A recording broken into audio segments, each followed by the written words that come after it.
ಒಂದು ಕಾಲದಲ್ಲಿ ಒಂದು ಸಣ್ಣ ಹಳ್ಳಿಯಲ್ಲಿ ಪವನ್ ಎಂಬ ಹುಡುಗ ತನ್ನ ಪಠ್ಯವನ್ನು ಓದುತ್ತಿದ್ದ. ಅವನು ಸದಾ ಪ್ರತಿದಿನವೂ ತನ್ನ ಕಾಲವನ್ನು ಅಧ್ಯಯನದಲ್ಲಿ ಮುಳುಗಿಸಿಕೊಳ್ಳುವಂತಿದ್ದ.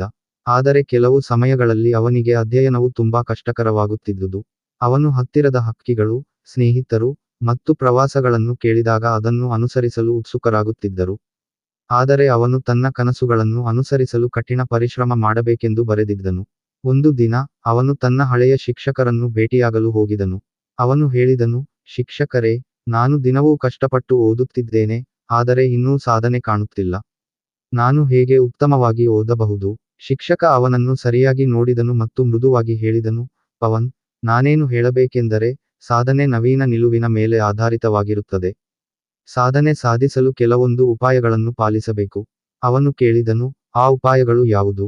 ಶಿಕ್ಷಕ ಉಸಿರು ಎಳೆದನು ಮತ್ತು ಹೇಳಿದನು, ಹೆಚ್ಚು ಜ್ಞಾನ ಪಡೆಯಲು ನಾವು ನಮ್ಮ ಅಧ್ಯಯನವನ್ನು ಸದಾ ನಿಯಮಿತವಾಗಿ ಮಾಡಬೇಕಾಗಿದೆ. ಅಧ್ಯಯನ ಕೇವಲ ಓದುವಿಕೆಯಿಂದ ಮಾತ್ರ ಇಲ್ಲ, ಅದು ಸೃಜನಶೀಲತೆಯೊಂದಿಗೆ, ಸಮಗ್ರತೆಯೊಂದಿಗೆ ಇರಬೇಕು. ನೀವು ಮೊದಲನೇನು ಮಾಡಬೇಕು ಎಂದರೆ, ಪ್ರತಿ ದಿನವೂ ಸ್ವಲ್ಪ ಸಮಯ ಮೀಸಲಿಡಿ. ನೀವು ದಿನಚರಿಯಲ್ಲಿ ಓದಿಗೆ ತಾವು ಸಮಯ ಮೀಸಲಿಡದಿದ್ದರೆ, ನಿಮ್ಮ ಮುಂದಿನ ಗುರಿಯನ್ನು ತಲುಪಲು ಸಾಧ್ಯವಿಲ್ಲ. ಹೀಗಾಗಿ, ನಿಮ್ಮ ಹವ್ಯಾಸಗಳನ್ನು ನಿಯಮಿತವಾಗಿ ಹೊಂದಿರಿ. ಅವನು ತನ್ನ ಅಭ್ಯಾಸವನ್ನು ರೂಪಿಸಬೇಕೆಂದು ತಿಳಿದುಕೊಂಡು, ಆದ್ದರಿಂದ, ಪವನ್ ಪ್ರತಿ ದಿನ ಬೆಳಿಗ್ಗೆ ಪ್ರಾರಂಭವಾಗುವಂತೆ, ದಿನಕ್ಕೆ 3 ಗಂಟೆಗಳ ಕಾಲ ತನ್ನ ಪುಸ್ತಕಗಳನ್ನು ಓದಿದ್ದಾನೆ.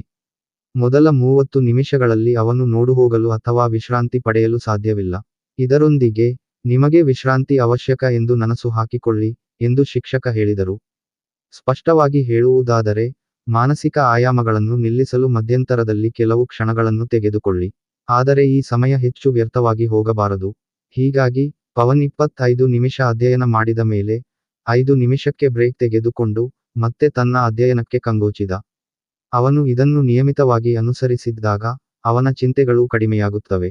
ಓದುವಿಕೆ, ಸರಿಯಾಗಿ ಕಾಲಚಕ್ರವನ್ನು ನಿರ್ವಹಿಸುವುದು, ಇಲ್ಲಿಯ ಹಾದಿಯನ್ನು ಕೇಳುವುದು ಹಾಗೂ ಪರೀಕ್ಷೆಗಳ ಅರ್ಥವನ್ನು ಅರ್ಥಮಾಡಿಕೊಳ್ಳುವುದನ್ನು ಚೆನ್ನಾಗಿ ಕಲಿಯಿರಿ, ಎಂದು ಶಿಕ್ಷಕ ಅವನಿಗೆ ಹೇಳಿದರು.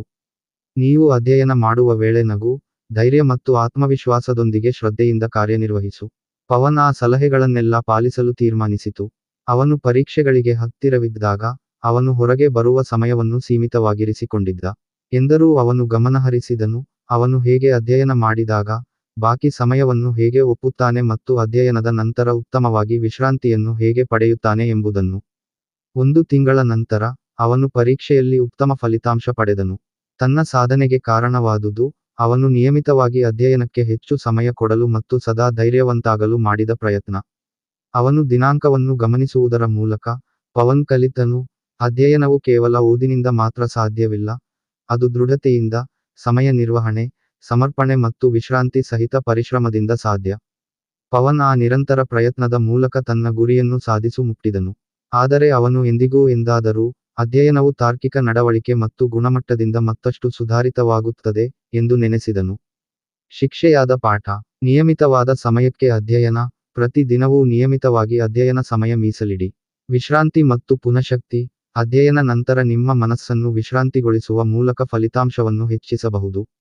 ಆತ್ಮವಿಶ್ವಾಸ ಮತ್ತು ಧೈರ್ಯ, ಸದಾ ಆತ್ಮವಿಶ್ವಾಸದಿಂದ ಅಧ್ಯಯನ ಮಾಡಿ, ಸಾಧನೆ ಸಾಧ್ಯವಾಗುತ್ತದೆ. ಸಮಯ ನಿರ್ವಹಣೆ, ಸಮಯವನ್ನು ಸರಿಯಾಗಿ ಪ್ರಕಾರದಲ್ಲಿ ವಿನಿಯೋಗಿಸಿ. ಹೀಗಾಗಿ, ಎಲ್ಲರೂ ಆದಷ್ಟು, ಪವನ್ನ ಕಥೆಯು ನಮಗೆ ಜೀವನದಲ್ಲಿ ಯಶಸ್ಸು ಸಾಧಿಸಲು ಅಗತ್ಯವಾದ ಮಾರ್ಗವನ್ನು ತಲುಪಲು ಪ್ರತಿದಿನವೂ ಪರಿಶ್ರಮ ಮಾಡಿ, ಸಮಯವನ್ನು ಸರಿಯಾಗಿ ನಿರ್ವಹಿಸಿ, ಧೈರ್ಯವಂತರಾಗುವ ಮಹತ್ವವನ್ನು ಸಾದರಪಡಿಸುತ್ತದೆ.